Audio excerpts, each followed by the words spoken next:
Sympathy కోసం తనపై తానే రాళ్లు వేయించుకున్న చరిత్ర చంద్రబాబుది అంటూ మంత్రి పెద్దిరెడ్డి విమర్శించారు. సీఎంను రాళ్లతో కొట్టాలని చంద్రబాబు పిలుపునివ్వడంతో ఆయన దగ్గర మంచి పేరు కోసం జగన్పై అటాక్ జరిగిందని ఆరోపించారు.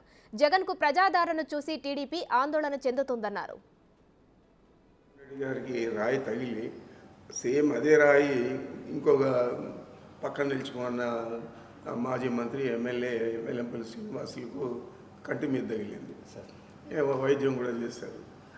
మరి అది ఏదో సింపతి వచ్చేస్తుంది అని చెప్పి ఆయన అనుకొని నిన్న ఆయన అదే చేశాడు. వాళ్ళ దగ్గర రాళ్ళు లేపించుకొని ఇది జగన్ గ్యాంగ్ పని అని చెప్పి పిల్ల కుంక నీ పని అయిపోయింది ఇదంతా కూడా మాట్లాడుతున్నాడు. అసభ్య పదజాలంతో మాట్లాడుతున్నాడు. అతని వయసుకు తగినట్లు తను మాట్లాడడం లేదు.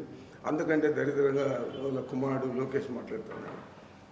వీళ్ళు కక్షపూరితంగా వ్యవహారం చేస్తున్నారు.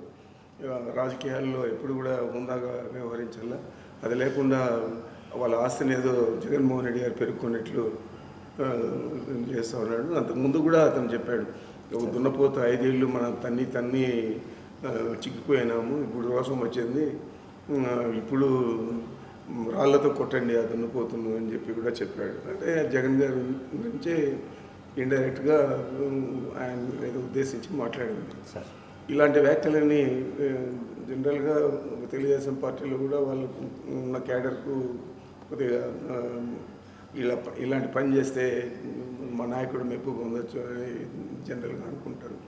ఆ విధంగానే మొన్న దాడి జరిగిండొచ్చు. నిన్న దాని మీద ఏదో సింపతి వచ్చేస్తూ ఉంది జగన్మోహన్ రెడ్డి గారికి. రాష్ట్ర వ్యాప్తంగా అందరూ కూడా ఆయనకు ఖండించారు.